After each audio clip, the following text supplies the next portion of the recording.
Y'all making me feel alone, but I feel like if I'd have waited this long, you should have had my stuff ready when I was coming through the line. When you were messing up on everybody else's order, you should have had mine together.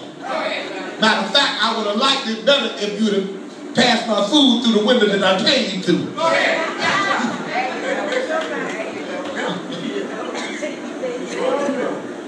In other words, for this word anxious, is Brother Dennis has a problem and you just can't wait.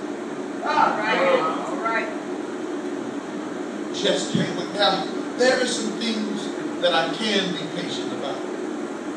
But then there is some things that I need God to do for me right now.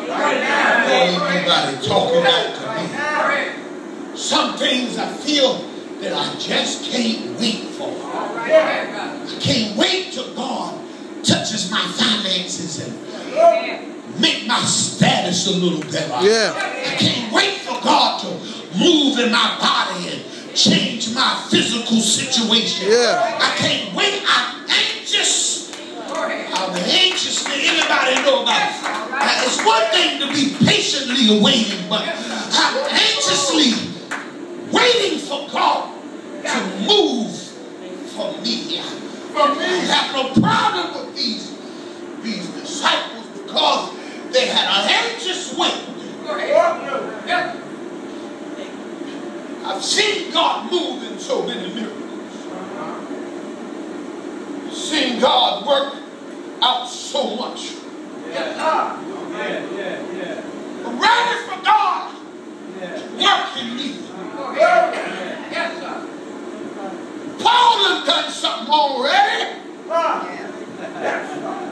Peter has already touched somebody.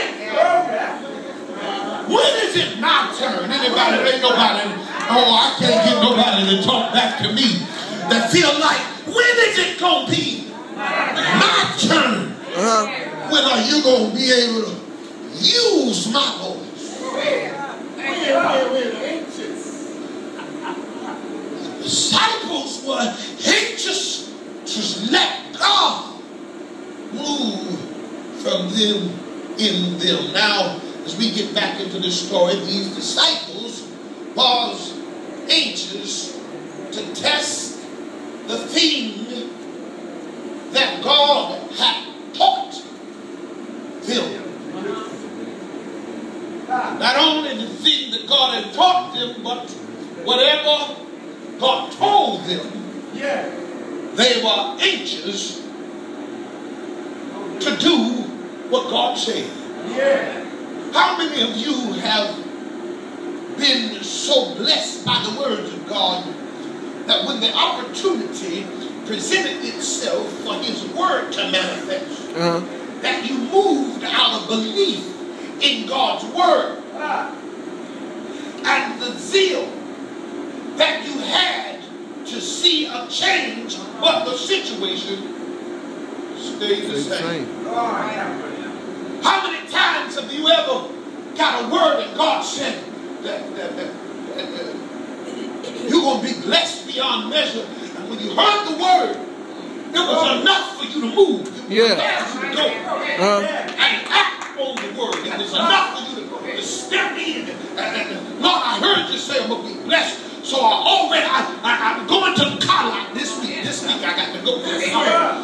Because I heard the word and I'm anxious now. I know that my blessing is coming.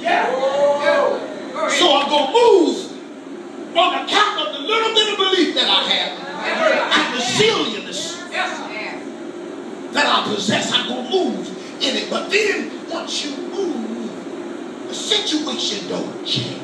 Oh, I got to take a drink on it.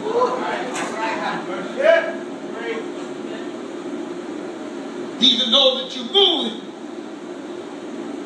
don't seem like anything changed.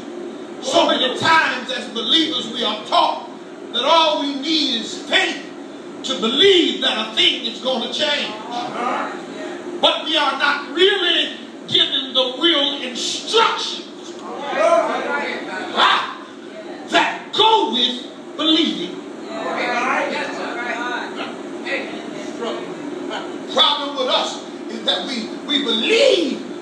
have no instructions. And here is where these disciples fell short. They really had no knowledge of why they had fallen. But the Bible tells us in Romans 10, verse 2 and 3, it says this, watch this. For I bear record that they have a zeal of God, but not according to the knowledge. For they being ignorant of God's righteousness and going about to establish their own righteousness, have not submitted to the righteousness of God. They have a zeal. Yeah. Lord, y'all don't want me to preach that. They have a zeal, but they have a zeal with no knowledge, no education. You got a zeal, but you ain't educated. You know what it takes to get where you need to go. All you know is, I want to go there. A zeal with no knowledge is nothing.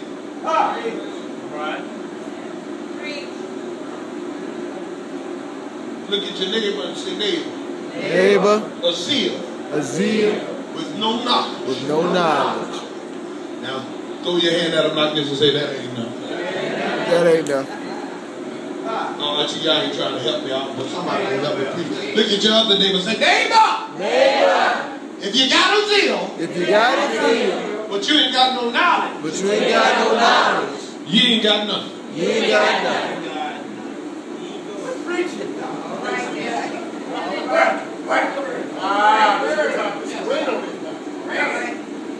You got to have instructions. When you are anxious. Because when you are anxious, what happens is you move too fast. You make decisions too quick. You act on impulse. And you ain't ready to get what you think you're ready to have. Let me ask you something. You ever tried to put a table together without the instructions? I said, have you ever tried to put a table together without instructions? This is a very hard thing. Hard to get the correct results without having the right way present. It's hard. See, these disciples don't understand this, that it's hard to get the right result, but the right way ain't right there. Jesus said, I am the way.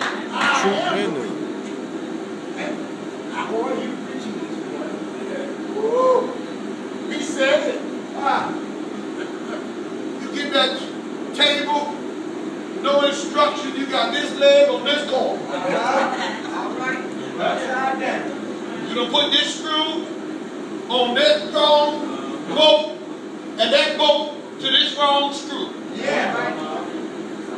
Next thing you know, you got a leg on the bottom of the table and a leg on the top of the table. No instruction. No instruction. Very hard move to move in God without no instruction. These disciples move without instructions. Watch this. And or without an instructor. Lord have mercy. Ain't nobody talking about that. How can you move without the instructor? How do you know which way the instructor is going? You the student. He know more than you. Lord, I need to teach this thing. Instructions. Watch this, watch this, watch this. I wish I had somebody had a pen to write this down. Instructions. Somebody say instructions. Instructions. Set up the atmosphere for God to use His power.